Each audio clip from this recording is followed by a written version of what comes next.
My name is Naima Jamila Torres, and I am the director, producer, and editor of Redacted. My documentary is an essay-style documentary short, which reflects on present-day struggles of marginalized people through a tour devoted to challenging conventional historical narratives to the legacy of the 1811 slave revolt in Louisiana.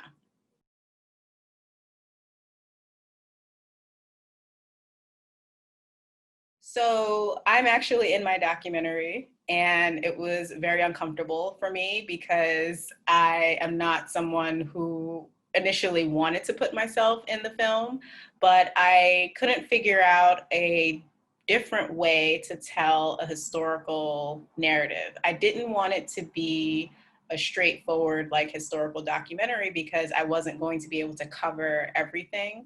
And since this was an MFA thesis, I also had a specific amount of time to complete this. And so I thought the best way to go about doing it was really to document really me learning about the revolt.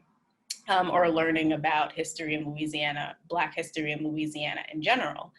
It was definitely challenging because, again, I did not want to put myself in front of the camera, but I thought it was important to show myself because I wanted to show that this was also my perspective and not an authority on anyone's history. I'm not from Louisiana. As far as I know, I don't have any roots in Louisiana. And so I wanted to show myself as a visitor, as an outsider, and that was kind of the character I was playing, and also the character that was, or the person that I was being in general, because I didn't know anything and I learned things through the people that I encountered in Louisiana, mainly Mr. Leon Waters.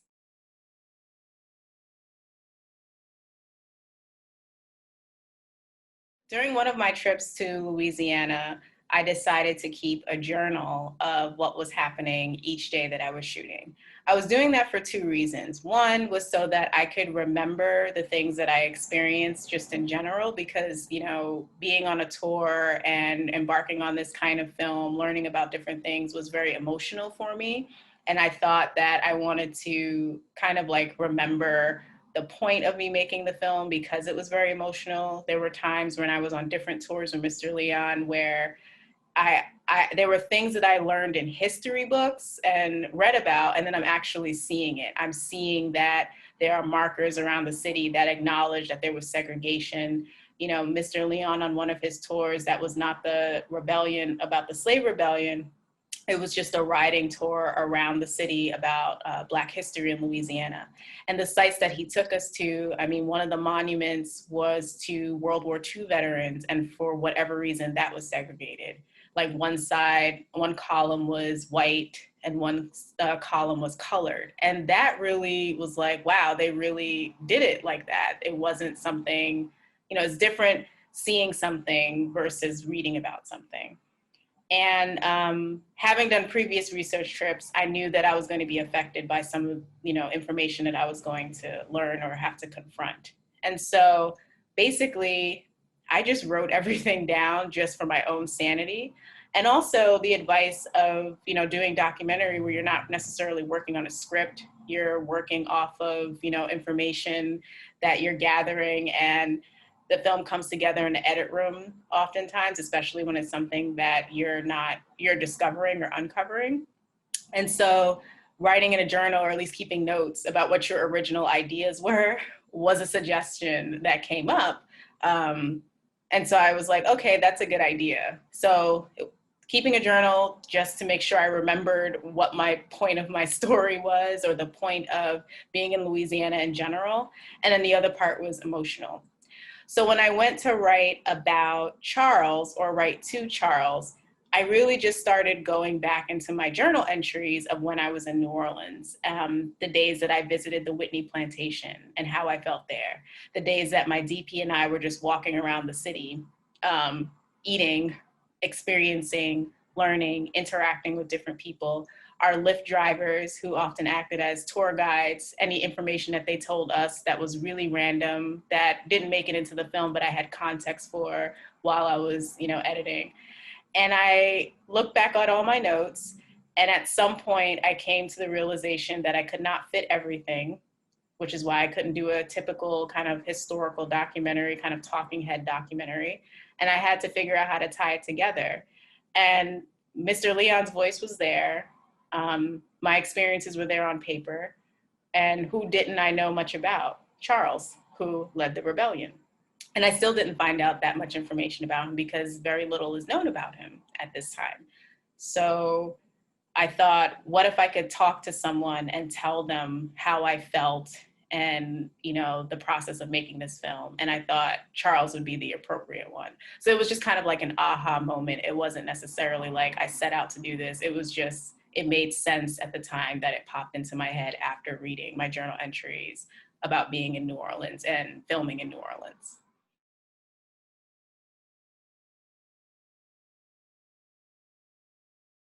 I'll kind of back up a little bit on how I even came across him. So I randomly, you know, read about the fact that there was an 1811 slave revolt known as the largest slave revolt in US history in Louisiana by way of going down a rabbit hole of an article that I read about the legacy status that was being granted to, I believe, Georgetown University students. I'm blanking if that's the correct school.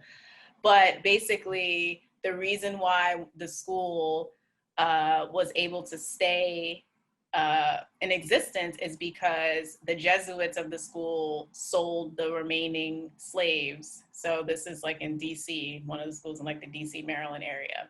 They sold the last 282 enslaved people into Louisiana. And so I was just reading an article about granting legacy status to the descendants of the slaves that the school sold.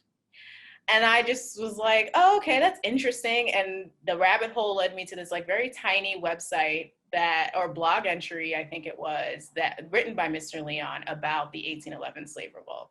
So that's how I came across it. And I was like, wow, I can't believe I didn't learn about this, you know, being from, you know, the liberal North, where there's supposedly progressive education. I did not learn about, you know, the slave revolt.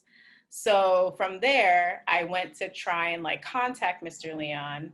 I wrote him an email at first stating who I was, what I would like to do is just follow him on a tour with the camera. At the time, I didn't really know what my film was going to look like, but I knew that he had information because he also had written a book called, or published a book about the rebellion.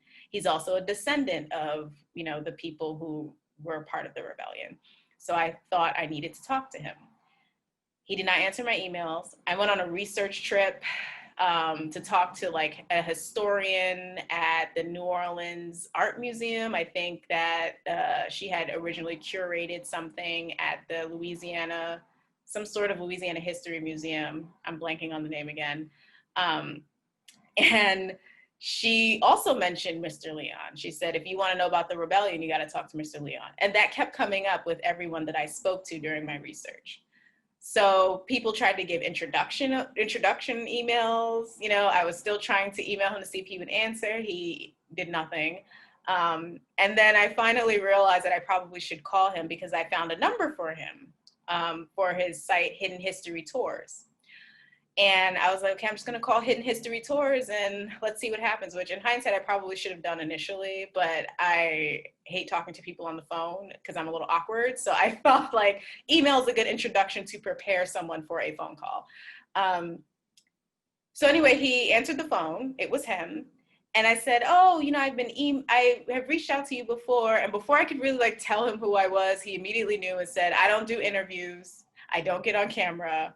I'm not going to let you do this, essentially.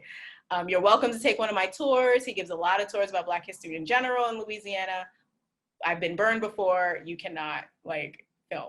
So I was like, and this is like when I like maybe less than a month before I was going to head to Louisiana. I'd already paid for my ticket, already arranged a flight and everything to get down there. So I was very bummed and I was like, okay, but I want to respect this man who's done all this research and is the reason why I even stumbled upon this revolt. And so I thought, okay, so he's not going to talk to me on camera. Maybe I can just meet with him in general. I can propose that. So I called him back again a couple weeks later, and I said, I understand you don't want to speak to me on camera. I completely understand that. Is there any way you and I can just talk in general? Because you published a book, you're doing these tours, and I feel like you have a lot of knowledge. And as a student, I really would like to learn. It does not have to be on camera. And I meant that, maybe I can figure something else out.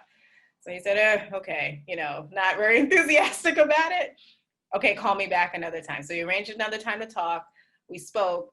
And the first thing he said to me, I spoke to him on the phone. I said, thank you for taking the time. I really appreciate just talking to me. First, before I say anything, do you have any questions for me? And he said, yeah, how did you find me? Like, how did you find out about me? So then I told him what happened. We started talking about other things that were unrelated to the tours or the revolt. And then he kind of revealed, I've been taken advantage of before when it comes to this story. Someone else wrote a book. They basically plagiarized my book. I know what book it is. I'm not going to, talk about it. I'm not going to state the book. So I was like, we just like kind of built a relationship just over the phone, over that one phone call. And I said, well, at the end, I'm going to come to Louisiana anyway. I would love to just meet with you in general. Again, I understand you don't want to be on camera, but I would love to just meet you anyway. And so he, before getting off the phone, says, you can bring your little camera, sis. And I said, oh, I can bring my camera on your tour? Yeah, you can do that. All right, I'll see you soon. And that was it. And so then, I met him finally when I got down there. And I was not taking the Rebellion tour again. I was taking a completely different tour with him just to see how he worked. And he said I could take the camera, my DP and I. And he was very indifferent to seeing me. We met at an Enterprise to rent a car because he was taking other people on a tour. And he was very like whatever about it. And then at the end, he like transformed at the end of the tour after we dropped the tourists off, after everything we had experienced, something like a 5-hour car ride around Louisiana. He became not nice, but he became like freer. He started talking to me, started talking to my DP. We started talking about the events of the day. He signed my, release form. And he was like, yeah, you have the great intentions. Like, this is going to be great. And he said, come again for the Revolt tour. This is a very long story, but there's like a lot of layers. And so after that, then I went on the Slave Revolt tour. So there was like a lot of build up for that. And I wish I would have caught him really like being himself, because when he's on his tour, he's performing. He's not, there was little moments that I tried to capture and I put in the film of like him acknowledging the camera, him laughing a little bit, him looking at us, so I was trying to get into that because, those are the times that he would break a little bit. And, I think that he is happy, because then I interviewed him after, just a one-on-one interview, and I asked him directly, why did you let me film, after a while? And he basically said, because he has all this information, it needs to get out there. And also, I seemed like a genuine person and not someone who was trying to take advantage, which was the utmost compliment to me, because I'm trying to be very ethical in documentary filmmaking. So now we're fine. Like, now he's happy. He's called me and has told me, before COVID and all the other stuff that happened, you got to come down here and film this. You got to come down here and do this. This is what's going on in Louisiana. And it just makes me so happy that now it feels like I'm part of like his community.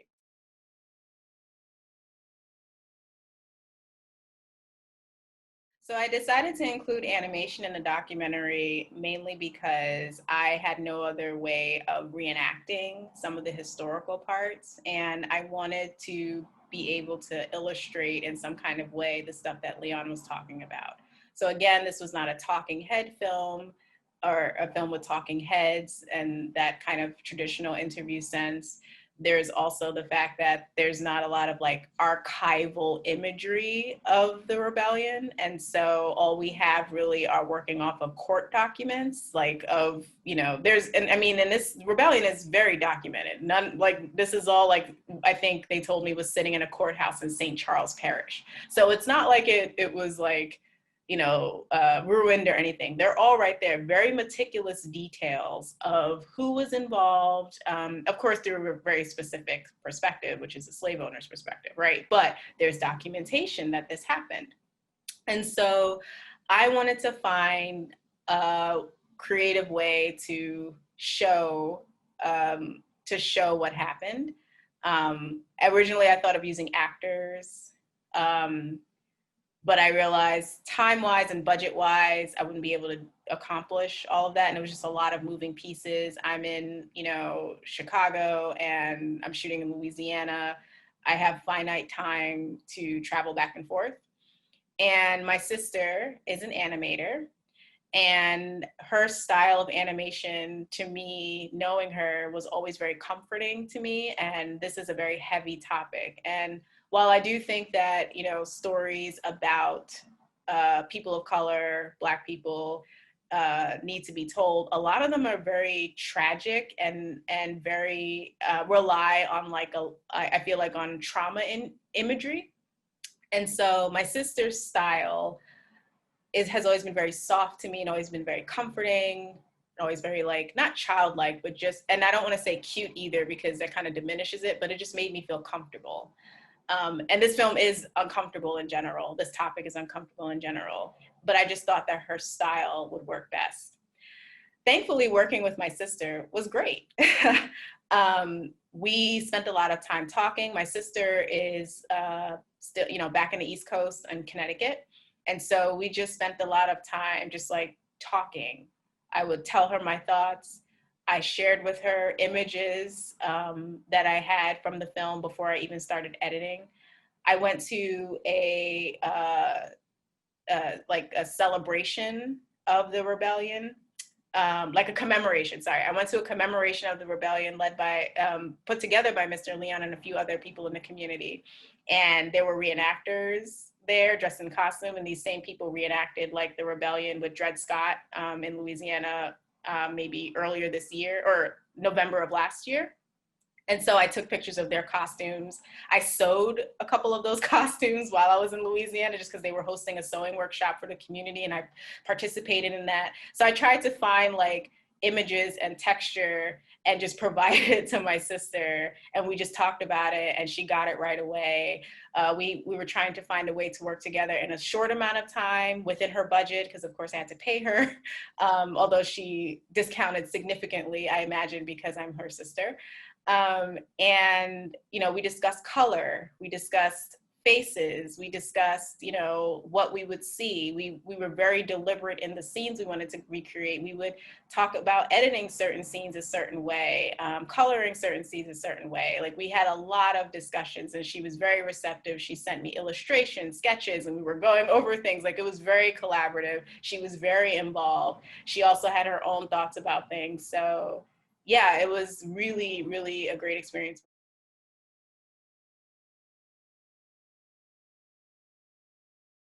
I always knew that this film would be a bridge between the past and the present and possibly the future. I definitely already went in knowing that, because for me, that's the relevancy of this topic. If this is not something that sits just in the past, it is conscious in the present, or is very placed in the present as well, at least for me.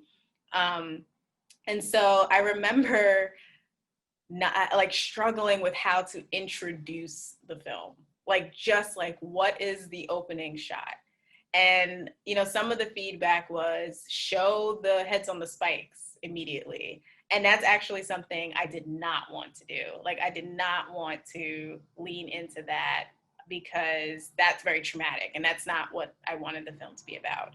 So for me, the hardest parts are always the intro and the coda, right? The final image that you see.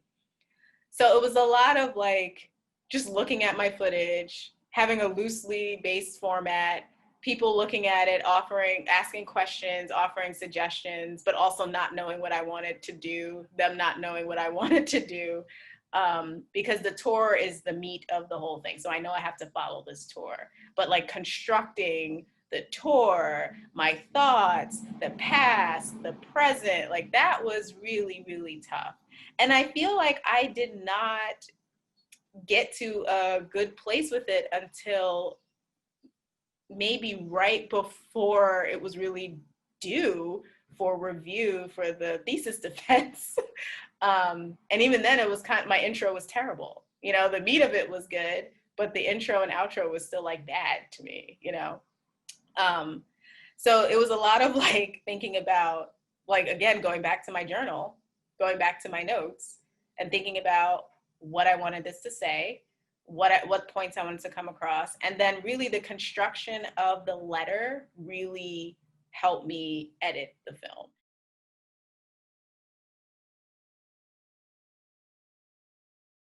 The one thing I will say about myself that I think I'm good at, and I know I'm good at, is identifying who I want to work with, like based on a style. Even if I don't have the exact idea, I'm like, this person seems like someone that I could work with. And I was right, and I'm glad I was.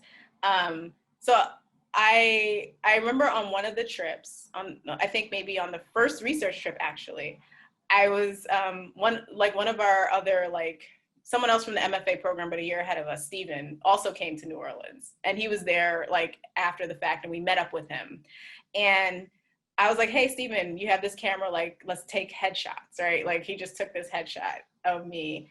And Cammie was paying attention to how I looked in the headshot. And so I thought about that when she was like, no, move your hair, no, chin up, and telling me what to do, like directing me. And I was like, okay. So when I thought of putting myself on camera, I was instantly comfortable because I knew she wasn't going to have me looking crazy. Like, she was going to make sure that I looked good. And there were times where I was doing something, like we, planned the motion, because some of the shots were planned in terms of like, Naima, do this thing. And other times she was just catching me off guard. And I would see her with the camera and I'd be like, she's going to do her thing and it'll be fine. Because sometimes I'd make weird faces, and she would go, why is your face like that? Don't do that. Like, do that again. And sometimes it was me just like being normal. Like, I'm doing something normal, and she would go, no, don't do that. Like, don't do something else. So I always felt comfortable. She's going to capture me in the best light possible. She's going to make sure I look good, whether that's vanity or not, but it's nice to, like, when I was editing, because I had to detach myself a little bit from myself as a character. I was like, oh, this is a very nicely framed person in this shot, And I think that that's also how she was looking at me, of like, there's a person in this shot, I have to make sure they look good. They are in this film, and that's how she thought of it. And because we became such close friends, by the time most of the footage that made it into the film was there, she knew what this project was. She knew the spaces we were going to visit. She knew she had to be on her feet at all times. She knew we were close enough to where I would give her a look, and she knew, it was like signaling, go over here. I'm doing something really quick. I'm talking to Leon, but we're about to go over here. Like, I gesture, she does it, and then other times she would gesture for me. We do it. The scene where I'm walking in front of a church and all those what are they called? Vespas or something go by. I don't know. Yeah. So that scene in particular was not planned. So we were just like practicing. Oh, she said, this is a great shot. Just like walk in front of the church. So we did it a couple times. And then I was walking again in front, and I heard these like motorized vehicles, and I had stopped in front of the church and I was about to keep walking. But then I realized these motorized vehicles were going to come by, but I couldn't look at Cammie because I didn't want to ruin the shot. And so I just stood there and let these vehicles go by. And I knew, because this is a great shot, essentially. So I stopped and like let it go, and then I kept walking. So like, those are the things that we were in tune about. The biggest thing I've learned being a filmmaker is that this art form is collaborative, and you don't have to do everything by yourself or in isolation. Right now, it's, with COVID, we're trying to figure out ways to still kind of work together. We're still trying to connect as a film community. And honestly, as someone who's introverted, I'm appreciating this because, people recognizing that we still need to keep tabs on each other and talk to each other and inspire each other. It's really important. And I feel like, one of my goals this year, and I'm stealing someone else's goal for telling me this, actually my directing partner for another project, where it's like forming friendships with filmmakers instead of like keeping it strictly transactional, like forming meaningful relationships. You don't have to be best friends, but I think that just like having a relationship with other filmmakers, because we're all going through this, and this is hard. There are people who think that our degrees are not real or like are not, sustainable, but everybody wants to be entertained and everyone wants to watch something. And we put a lot of work into getting work out there. I think there's an audience for everything and because everyone wants to watch something no matter how niche it is. And so I feel like, find someone who believes in you, who wants to work with you, and continue fostering that kind of relationship.